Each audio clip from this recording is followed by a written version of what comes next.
그 증인에게만 제시하겠습니다. 여인영의 삶 증거기록 순번 248번 CCTV 캡처 사진. 증인은 12월 3일 23시 24분경에 전투 통제실을 퇴장을 하셨는데요. 맞으십니까? 네, 맞습니다. 어디 가신 겁니까 이때? 이제 포고령 하달되었고 이제 경찰청장 통화하자마자 네. 또 상황실을 구성해야 되지 않습니까? 네. 또 그냥 조건마사적으로 뻘떡이 나서 또 내려가서 상황실 구성에 또 집중. 상황실 구성하러 가신다는 내려갔습니다. 말씀이시죠? 알겠습니다. 그 헬기의 그 R-75 공역 진입 승인에 대해서 좀 여쭤보겠습니다. 여인영의 삶 증거기록 순번 246번 통화기록 계속 제시하겠습니다. 12월 3일 23시 33분경 육군본부 정보작전 참모부장 조종래로부터 증인의 군 비화폰으로 전화를 받은 사실이 있는데, 이때 조종래로부터 계엄군을 태운 헬기의 비행 제한 구역인 R-75 공역 진입을 승인해달라는 보고를 받은 사실이 있으십니까? 전혀 그런 거는 제가 기억이 안 나는데요. 네.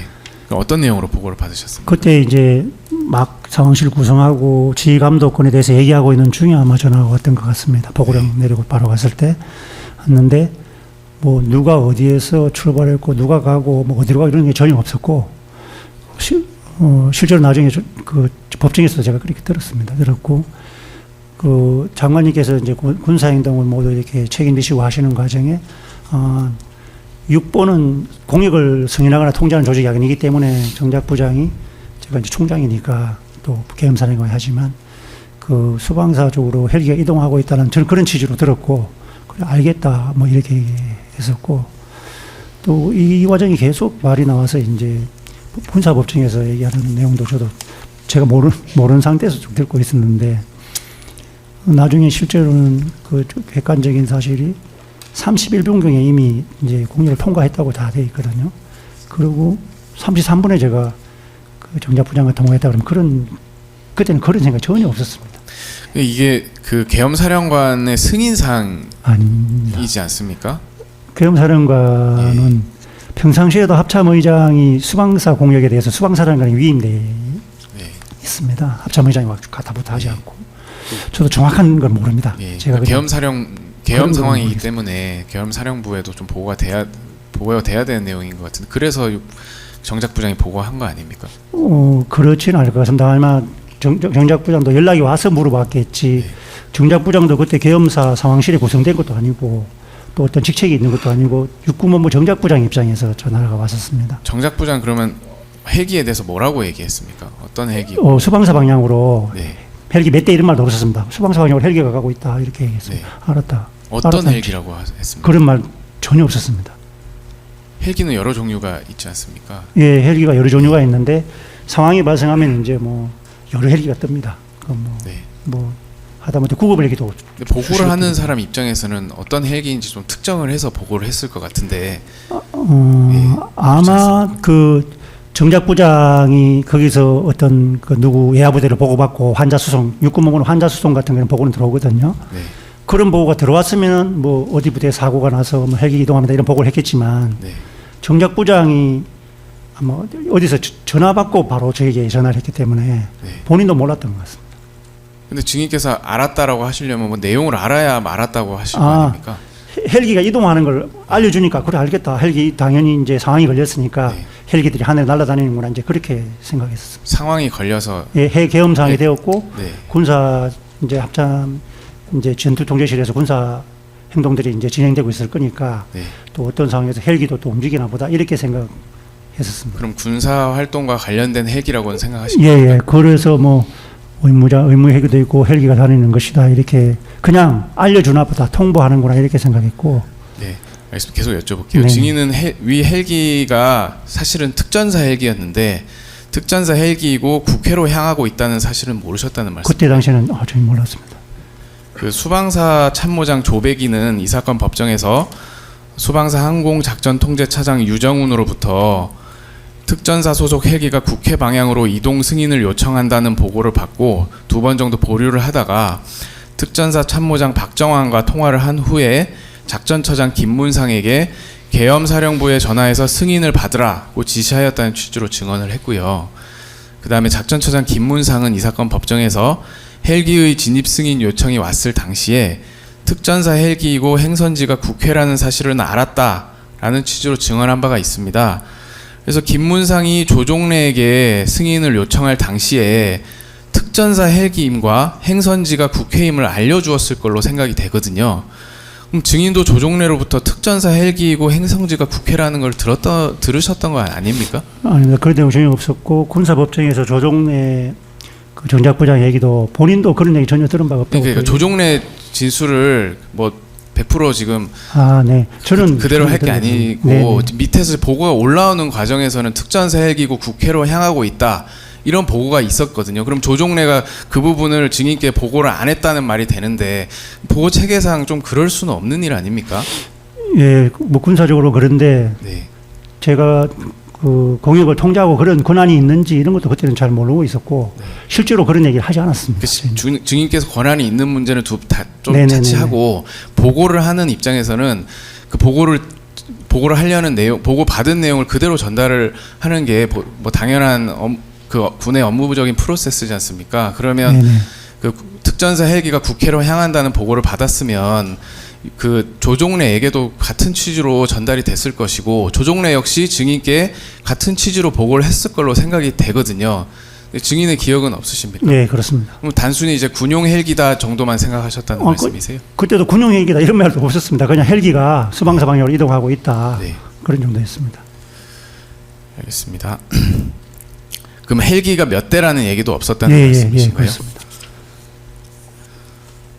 그 증인께서는 그 군검찰 조사 당시에 정작 부장이 수방사 방향으로 헬기가 가고 있다 말을 하기에 장관이 지휘 감독을 위임받고 군사 행동을 지휘하고 있으니 장관의 통제하에 있는 헬기로 알고 알았다 이렇게 답하셨다고 하셨는데. 예, 아까 말씀드린 저 모든 군사행동 장관님께서 이제 지휘하고 계시고 전투 통제실에서 보면 앞에 이렇게 쭉 상황 캅들이 있고 하기 때문에 저희는 이제 그때까지는 켜지지 않았지만 어떤 절차에서 계속 진행되고 있구나 이 정도로 그냥 숙지 말씀드렸습니다. 알겠습니다. 증인께서는 그 12월 3일 22시 22분에서 23분경 조지호 경찰청장하고 통화를 하셨고 그때 포고령 발령 사실을 알리고 뭐 경력도 증언해달라고 요청하셨고 나중에 보니까 이제 그 국회 경력도 투입이 되고 이런 사실이 있지 않습니까? 그러니까 그리고 전투 통제실이나 작전 회의실에 있는 뭐 TV나 비디오 월을 통해서 헬기가 국회 착륙하는 장면을 보셨을 것 같은데 네. 보셨습니까? 예, 그게 이제 작전회의실의 TV는 정확한 시간은 모르겠지만 12시가 훨씬 지나서 이제 들어왔었습니다. 들어왔고 그 전에 이제 전투통제실에 장관님 배로 막 올라갔다 왔다 갔다 할 때 그때 이제 TV가 막 나왔는데 어느 순간 이제 정확하게 시간은 기억은 안 나는데 헬기가 막 이렇게 날아들어가는 거 어느 시간인지 모르겠지만 보기는 봤습니다. 그럼 증인께서 그 조종래로부터 보고 받았던 그 헬기가 저 헬기다.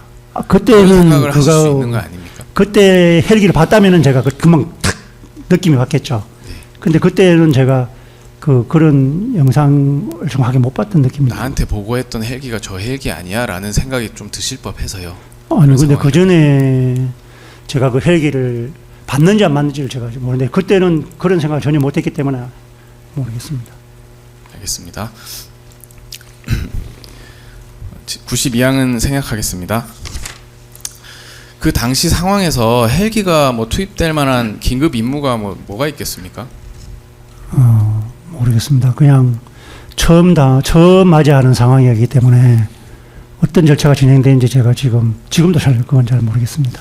예, 93항입니다. 수방사 작전처장 김문상은 이 사건 법정에서 헬기 승인 요청 이후 헬기 진입 승인 요청 이후 조종래부터 전화가 와서 참모총장에게 문의를 했고 보고를 했고 참모총장께서 승인을 했다 들여보내라 라고 하기에 참모장 조백인에게 보고 후에 방공작전통제처장에게 최종적으로 지금 육군본부에서 승인했으니 특전사에 통보를 해줘라 라고 해서 회랑 중인 헬기에 통보가 갔고 그래서 헬기가 공역으로 진입할 수 있었다 이렇게 증언을 하였는데요. 맞습니까? 그 과정은 잘 모르겠지만 뭐 그렇게 진행될 수도 있겠다는 느낌은 오는데 제가 정작부장 통화한 시간은 33분이거든요. 33분 이후로 쭉 진행된 상황이고 헬기는 31분에 들어가는 상황이기 때문에 정확하게 저는 잘 모르겠습니다. 알겠습니다. 증인께서는 그 조종래 보고를 받으시고 헬기 진입에 대해서 승인하시기 전에 김용현 장관에게 보고를 하셨습니까? 그때는 장관님 통화 일치 없었습니다. 그냥 알겠다고만 하신 거예요? 예, 알겠다고 그냥 진행되는 거니까 뭐 저에게 알려주는 거니까 장관에게 보고할 이유가 없지 않습니까? 그냥 알겠다 그랬고 계속 진도가 나갔었습니다. 알겠습니다. 증인은 특전사나 수방사 병력이 국회로 이동한다는 사실은 아셨습니까? 나중에 이제 최초 보고할 때 뭐 최초 지휘 보고할 때 그 수방사 특전사령관의 병력 이동을 얘기하긴 했는데 그때도 정확한 인식은 잘 없지만 그때 병력에 대한 단어가 나왔던 거예요. 그게 몇 시쯤인가요? 그게 이제 00시가 조금 지난 상황에서 제가 이제 군인들은 상황이 벌어지면 상황실을 딱 구축하면 지소 개소 개념으로 유무선 통화를 먼저 합니다. 그래서 유무선 통화도 안 하고 상황실도 구성이 안 되고 있길래 00시가 다 됐는데 그래서 옆에 있는 참모들에게 지소 개소 보고 빨리 하라 그래라. 그 지소 그래야 제가 이제 통화를 할 수가 있는. 그전까지 통화를 아예 안 했기 때문에 그래서 이제 참모들이 막 연락을 했습니다. 이제 연락을 당연히 했겠죠. 그러니까 그때부터 이제 전화 오기 시작하는 겁니다. 지소 개소 보고 하라 그러니까. 그때 뭐 지소 개소했습니다 하는 과정에 저는 지소 개소만 되면 되니까 유무선 개소만 되면 되니까 그렇게 이제 최초 보고를 받고 그렇구나 끊는 과정에 특전사 수방사에서는 뭐 이렇게 병력 이동한다는 말도 중간에 섞어서 보고했던 것 같습니다. 지소 개소만 아니라 그때 병력이 이동하고 있구나 이걸 이제 조금 느꼈습니다. 예. 알겠습니다. 그 계엄과장 건영환은 이 사건 법정에서 12월 4일 00시 이전에 증인께서 작전회의실에서 사람이 밀린데 부족하되 국회에 병력이 더 필요하다고 한다는 말을 하는 것을 들은 사실이 있다고 하는데 혹시 증인께서 그런 말씀하신 적 있습니까? 뭐 밀린다 뭐 이런 얘기는 정확하게 잘 모르겠고요. 네. 그 당시에 이제 00시 30분 어간이었던 것 같습니다. 00시 이전이라고 일단. 그전에는 없었습니다. 예, 00시 30분에는 어떤 내용입니까? 00시 30분경에 이제 그때 전까지는 장관님이 저인데 전화 한 번도 안 주셨습니다. 근데 한층 아래에 쭉 있는데 전화가 오셔가지고 전화를 받으니까 국회에 병력하고 경력을 좀 지원하라고 말씀하셨습니다. 그래서 또 전화가 왔으니까 또 돌아가지고 이제 그 4명하고 또 토의하는 겁니다. 그걸 토의하면서 병력하고 경력을 지원하라고 하시는데 뭐가 가용하겠냐 그때. 그 내용은 제가 다시 여쭤볼게요. 예, 그때. 예.